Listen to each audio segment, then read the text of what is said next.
As they slipped out of the same window they'd come in by, they heard the men running around upstairs, searching for the hidden door. They ran across the garden, Lily throwing glances behind her.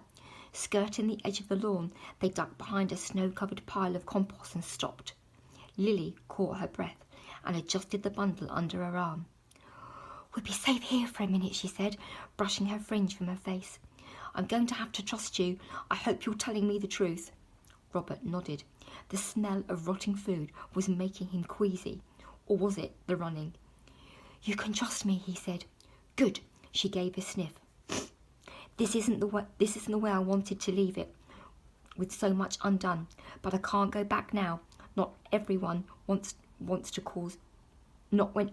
to cause me harm." They set off again, heading down the incline of the garden. They were halfway down the stone steps when they caught sight of the third man waiting in the bare rose garden at the bottom. Lily turned and took Robert back along the side of the balustrade, down the icy slope, through a flower bed filled with thorny stems, between the pair of the trees, and along the drive towards the manor's entrance. Damn it! The steam wagon had been moved across the driveway, blocking the gates. She grasped Robert's hand, and they sprinted along the base of the boundary wall. Lily found a broken planter which had fallen from the top of a pillar, and clambered onto it. She rested the bundle on the top of the snowy wall, and she climbed up beside it. Robert gulped. "I hate heights, remember?" "It's only 2 feet." Lily pushed the bundle over the top and landed safely in the snow on the other side before jumping down beside it. Shakily, Robert pulled himself up.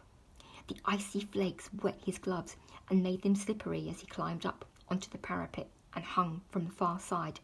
"Now let go," Lily said.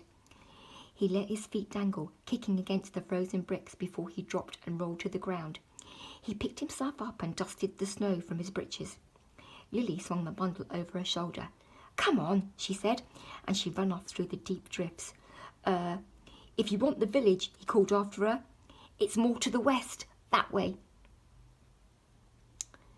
As they stole across the countryside towards Townsend's horologist, the sky darkened and heavy snowfall began, the flakes settling on their clothes and soaking through to their skin.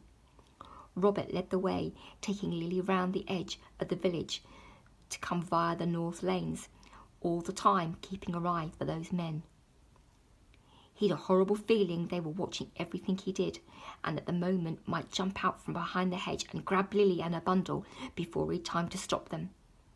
When they'd crossed the green and past the village chapel, he allowed himself the briefest flicker of a smile.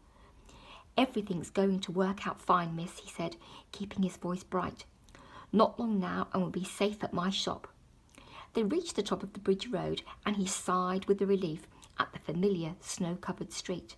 They'd made it without encountering anyone. But when they crossed the brow of the hill, things seemed distinctly less rosy. 15 feet ahead, leaning against his parked steam wagon, his face hidden under the dark canopy of a bat-like umbrella, was the orangutan-shaped Mr. Mould, and with him, leaning on his walking cane, was the knife-thin silhouette of Mr. Roach. The pair were huddled in conversation. Lily's face paled. She shivered and she clutched the bundle to her chest. "They're here," she said. Robert's breath caught in his throat. Just then Mould's cigar went out. He took out a lucifer, turned away, and striking it, held the flickering flame to his cigar tip. His fat cheeks glowed with fiery red sheen. Roach watched his mirrored eyes shining orange in the shadowy sockets of his face.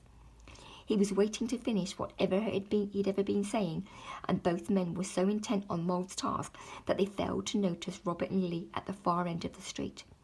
"Quick," Robert spluttered. "This way." He grasped Lily's hand and he pulled her down a side alley. They stopped behind a whitewashed gable wall. Meltwater dripped onto Robert's cap from the snow-frosted eaves of the cottage. Lily dropped her bundle between her feet and hugged her arms. I thought we'd lost them, she said. What are we going to do? Give me a moment, Robert replied. I'll think of something.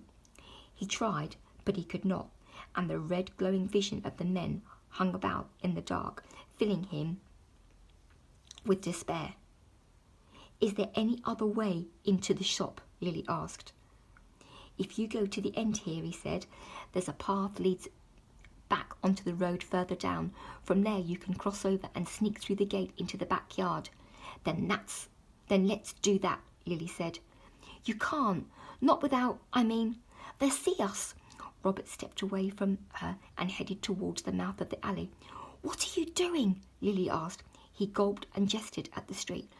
I'm going to go out there and distract them so you can get past. When I'm shot of them both, I'll go to the shop and let you in the back door. Lily nodded. Very well, but be careful. And you, he said brusquely, trying not to let the fear show in his voice. His mouth dry and his heart beating as hard in his chest, Robert strolled onto Bridge Road. He took off his flat cap and he stuffed it into his pocket.